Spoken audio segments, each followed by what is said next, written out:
Hey, welcome to the Advanced Studio. Today I want to show you how to stuff a bubble balloon with onesies and other cute items to make a beautiful baby shower gift that doubles as party decorations. To start off, we need to prep our 24-inch Bobo bubble balloon by stretching out the plastic so it's nice and pliable. So I'm going to stretch across the center, rotate it, and stretch again until the entire thing is nice and wrinkly. Then I'm going to take my electric balloon inflator and fully inflate this balloon until it reaches 24 inches in diameter. This not only makes the balloon much easier to fill because the balloon, even deflated, will be much larger now, but it also allows us to see if the balloon is perfectly spherical. Sometimes these bubble balloons arrive and they're a little oblong, so if yours isn't perfectly spherical, you can press on the long side and that will force the short side out a little bit and make your balloon nice and round. Once you're happy with the shape, let all the air out of the balloon, and now we can use the secret technique that makes it possible to put something really large inside this bubble.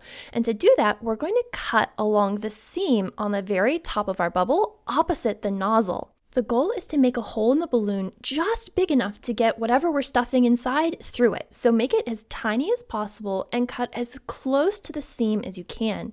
So I'm going to take a pair of scissors and begin to cut that seam off. And then I'm going to take the scissors and insert them inside and cut directly along that seam. So in the end, I should only have a hole that's a couple inches wide. The smaller the hole, the easier it'll be to seal up later on. Now here's the items I'm going to stuff inside my bubble. The most important piece is the onesie that'll be hanging in the center of the balloon, and I'm using this onesie set.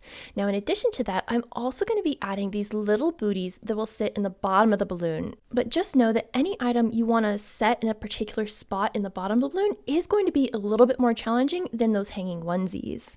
In addition to that, I've also got some crinkled paper as well as these small foil stars that will just float around in the bottom of the balloon, giving it some nice color and interest.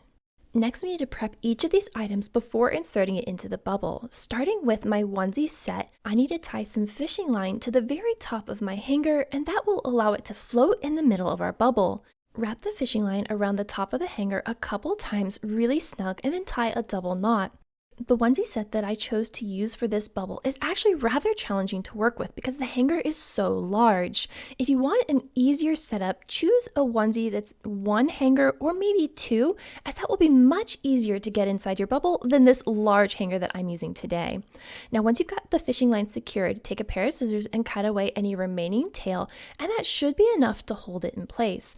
If you're worried about your fishing line moving on your hanger though, you can always flip it over and take a tiny piece of tape and put it across the fishing line on the back side because we don't want this fishing line to come off the hanger once it's inside the bubble. Then I measured a length of about 2 feet of fishing line and cut it free from the spool. This will be more than enough for us to be able to move our onesie around inside the bubble.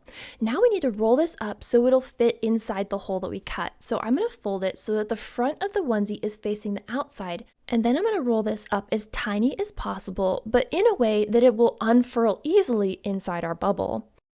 Next, we need to tie some fishing line to our booties as well, because even though they're sitting in the bottom of the bubble, we need to be able to adjust their position. And to do that, we'll use fishing line. Now here you can see me tying the fishing line to the back of the booties using the hanger.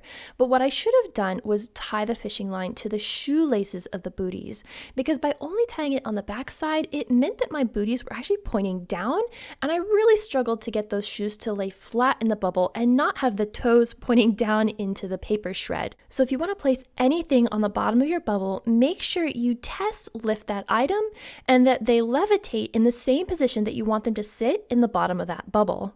Next, I'm going to inflate a couple 4-inch foil stars, and these little guys don't have self-sealing valves, so we have to use a heat sealer to get these balloons to stay inflated. So I'm going to inflate this with my hand pump until it's nice and taut, and then I'm going to press the air that's in that nozzle all the way up against the star, and I can lay that nozzle flat across my heat sealer. Now the important thing to getting a good seal on any balloon is to make sure there aren't crinkles in that nozzle where you're going to be putting the heat seal, as that's how your air will escape through the seal. So I like to go ahead and get it as flat as possible, seal it once, and then come back and put a second seal closer to the star because I'm not having to worry about the air escaping and I can focus more on the placement of that seal. Then take a pair of scissors and trim away any of that remaining nozzle so they'll look nice and clean in the bottom of our bubble. Now that all our pieces are prepped, we can finally start stuffing our bubble. And because the onesies will be hanging highest in the bubble, it's going to go in first. So with it rolled as tight as possible, I'm going to stuff it through the hole that we cut in our bubble and then rotate that piece around so that the hanger is right against the inside of the nozzle of our bubble, because the nozzle will actually be pointing up in the final design. Then you're going to take the fishing line that's tied to the hanger and thread it through the nozzle and out the top of the balloon. This will allow us to adjust the onesie once we've inflated our bubble. Finally, we want to unroll the onesies as much as possible inside the space of the bubble so we don't have to jiggle it quite as much once the bubble's inflated. Now it's time to add the baby booties. So I'm going to slip these in front of the onesies because I want them to sit on the front side of our design. Just like the onesies, I'm also going to rotate these around so that the hanger of the booties is pointing up towards the nozzle end of the bubble. Thread this fishing line up through the nozzle as well, and then double check and make sure both of those fishing lines aren't tangled around anything inside the bubble. They should go directly from their hangers out the top of the balloon. Next, I'm going to slip our two star balloons in, one on the front side of the onesies and one behind the onesies. Now these don't have to be exactly placed where they need to be in the balloon because they'll fall to the bottom of the bubble once we inflate it. The final element we need to add inside our bubble is the crinkled paper filler. Now I'm just going to put a couple handfuls of this so it spreads evenly along the bottom of my bubble. This not only gives our items a beautiful bed to sit on, but it also camouflages the seal that we're going to put back into our bubble. Once you're happy with the filler paper in there, you want to push it all away from the hole in the bottom of our bubble because we're going to seal it up next. And the most important piece in this entire build is having a heat sealer because we can't reinflate this balloon without it.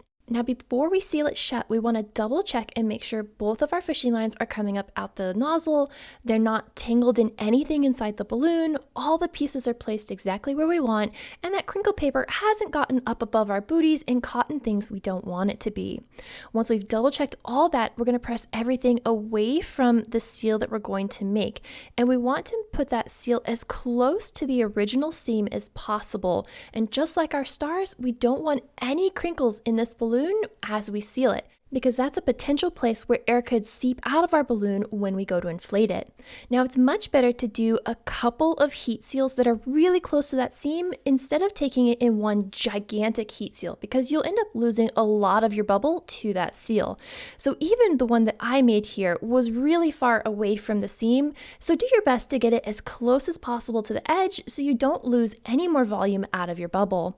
Before we inflate this bubble, we need to have somewhere we can set it so it can't tip over once we've got everything exactly placed. So I'm going to build a base for my bubble out of 5 11-inch balloons inflated to 7 inches each. And I'm going to use my electric balloon inflator as well as a balloon sizer box to get all those sized to 7 inches in diameter before tying them together into a set of 5. To make that set of 5, I'm going to take 2 balloons and tie them together into a pair by wrapping the nozzles around twice and tying them in a knot to create our pair. Now to that pair, I'm going to take a single balloon and wrap the nozzle from that single balloon around the nozzles of our pair and tie one nozzle from each of those together to create a trio. Tie the 2 remaining balloons into a pair and then join the pair and the trio together so that all the nozzles touch right in the center, and then twist one balloon from each of those around each other, locking it into a set of 5. When you press it flat, it should look like a 5-petaled flower. To give the design some stability, I've taken an 11-inch balloon and filled it with water till it's about the size of a tennis ball and tied it off. I'm then going to tie the nozzle of that water balloon to one of the nozzles from the set of 5 so that they're all secured together. Then when I set this down on the table, I just want to make sure the water balloon is on the underside of these 5 balloons so it's nice and steady. Now that we've got the base of our display created, I'm going to make a topper out of some 5-inch balloons in the same color and just inflate those to 3 pumps of air with my hand pump. Once I've got all of those filled, I'm then going to tie them together into a pair just like we did earlier by wrapping the nozzle around twice and tying the nozzles together into a knot. I'm going to take both of those pairs and overlap them so that the nozzles touch in the center, and then twist one balloon from each of those pairs around each other, locking them into a quad. Now to top this entire thing, I'm using a 9-inch foil star, and this one also doesn't have a self-sealing valve, so once I inflate it, I'll have to use my heat sealer once again across the nozzle. But with this one, I'm going to leave the nozzle attached so I can tie it to the top of this arrangement. Now it's finally time to fill our bubble with air. So when you go to inflate this, you always want to keep a hold of both of those fishing lines so they don't accidentally slip down into the bubble.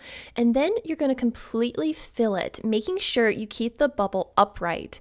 I'm using a hand pump so I can hold the bubble upright as I fill it, but you could also flip your electric inflator upside down as you fill that bubble. We just don't want to flip the bubble upside down, as that will completely ruin the placement of all our items. So once you get the bubble fully inflated, twist it around a couple times, and then while one hand is still holding onto that nozzle, grab an empty 260 balloon and put the center of that 260 right against the nozzle. Pull the 260 nice and tight and wrap it around that nozzle a couple times, and then do the same thing with the other side of that 260 balloon, making sure you don't get them tangled up in those fishing line tails. Then tie the 260 in a double knot, and that will seal off the nozzle of our bubble balloon. Now you're going to take the fishing line and gently pull up the onesies so that the hanger of the onesies is touching the inside of the bubble. This is also the moment where you'll want to jiggle and finesse how the shoes are sitting in the bottom of the bubble. Then once you're satisfied with the placement of everything, you can take those fishing lines and tie it to the 260 tails to secure everything in place and so that they won't move on you. Once you're happy with the placement of everything inside the balloon bubble, immediately move it over to our balloon base, centering it right in the middle of those 5 balloons. And when you're happy with how it's sitting there, everywhere the bubble touches one of those latex balloons, we're going to insert a glue dash to secure everything together. By putting a glue dash on each of these, it'll hold the bubble steady and will be enough to keep everything nice and stable. It is important to keep in mind, though, that when you pick up this balloon display, always pick it up by the latex balloon base and not the bubble. Now we just need to top off our bubble by taking that little quad we made earlier and centering it right over the nozzle of the bubble, stretching that 260 tight and wrapping it in a figure 8 pattern around 2 of the balloons in that quad. Then while you're still holding onto that 260, grab your foil star and center it right in the middle of that quad, nestling it nice and low so you can't see the nozzle of that star. Then take the 260, wrap it around a couple times, wrap it underneath one of the blue balloons, and then tie the nozzle of the star to that 260 balloon so that they're nice and secure. Then just take a pair of scissors and cut away any of the remaining tails on the foil star, the 260 balloons, and that fishing line so everything is nice and clean, and this beautiful piece is ready to be given as a gift or double as decoration at your baby shower. If you enjoyed today's project, you should check out this video next, and remember, stay creative, everybody!